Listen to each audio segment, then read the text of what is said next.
मद दोकान उच्छेद करबा आमर दाबी जिलापाल आम कथा तुम मानि नियो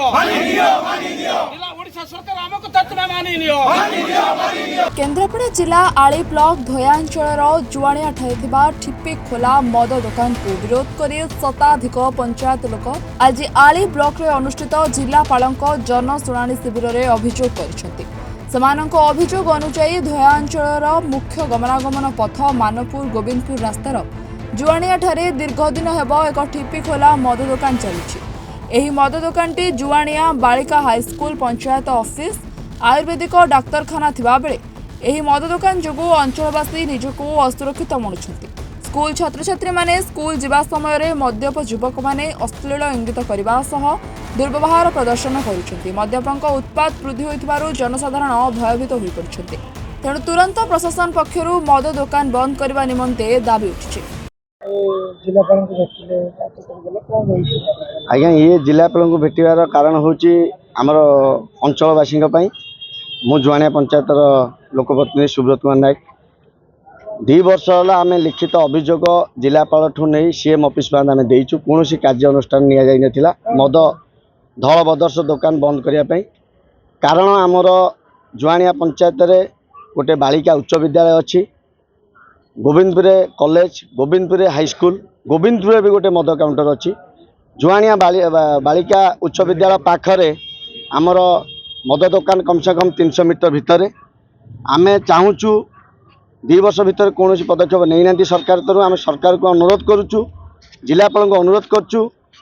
दाबीपत्र 200 ऊर्ध्व लोक आम आसीलु जिलापाल सार को भेटिलु दाबीपत्र देलु दाबीपत्र हिसाब से कौन कार्य नहला 15 दिन आमको समय नहीं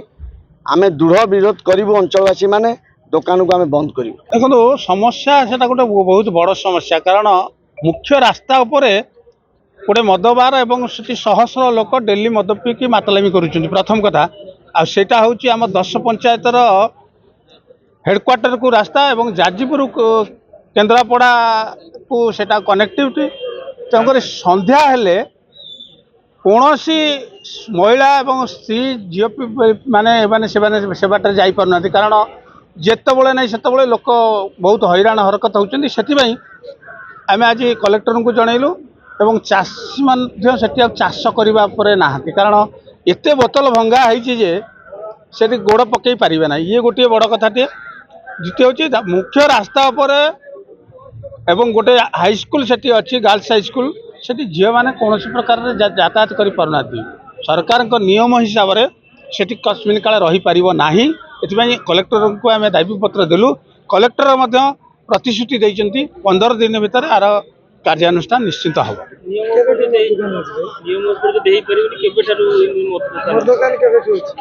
मद दुकान यहाँ बोधे 4-5 वर्ष जो मद दुकान अच्छी आज से समस्या लोक हुए तो जानी नथिले एत ये नाला कि आज जहाँ समस्या ये समस्या को केवे भी बर्दाश्त करी हबो ना ये गोटे बड़ समस्या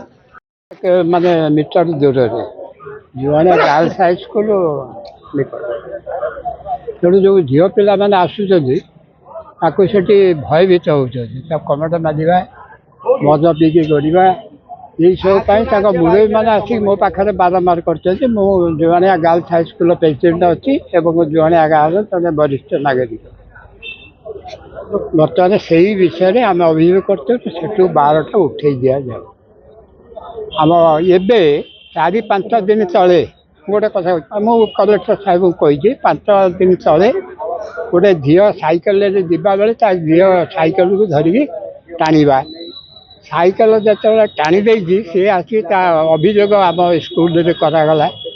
आमर जो सरपंच सुभेच्छा नायक सी बर्तमान चाहिए जे गोटे एफआईआर कर कि गोटे झील बदनामी नापी मुझे एफआईआर कर समाधान कर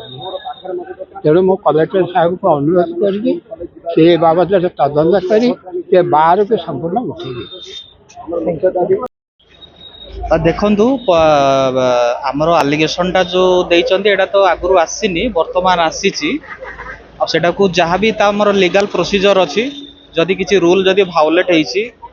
हो से अनुसार आम विधिवत भाव में इनक्वारी करी तार निश्चित भाव कार्यानुष्ठान नबू। ଦେଖନ୍ତୁ ଏଇଟା ତ ଆଗରୁ କରିଛନ୍ତି ବୋଲି କହୁଛନ୍ତି କିନ୍ତୁ ପ୍ରଥମ ଥର ଆମେ ଏଇଟା ପାଇଛୁ ମୁଁ ତା ଉପରେ ନିଶ୍ଚିତ ଭାବରେ ବିଧିବଦ୍ଧ ଭାବରେ ମୁଁ କାର୍ଯ୍ୟାନୁଷ୍ଠାନ ନେବି। ଦେଖନ୍ତୁ ଗୋଟେ ଲାଇସେନ୍ସ ଦୋକାନକୁ ସିଫ୍ଟିଂ କରିବାର ବହୁତ ପ୍ରୋସିଜର ଅଛି ଆଉ ପ୍ରୋସିଜର ପାଇଁ 2 ମାସ ବି ଲାଗିପାରେ 3 ମାସ ବି ଲାଗିପାରେ ସେ ଅନୁସାରେ ଆମେ ତା ଉପରେ ଆଉ ନିଶ୍ଚିତ ଭାବରେ କାର୍ଯ୍ୟାନୁଷ୍ଠାନ ହବ। କେନ୍ଦ୍ରାପଡ଼ା ଆଳିରୁ ଅଶ୍ୱିନୀ କୁମାର ସାହୁଙ୍କ ରିପୋର୍ଟ, ରିପୋର୍ଟର୍ସ ଟୁଡେ।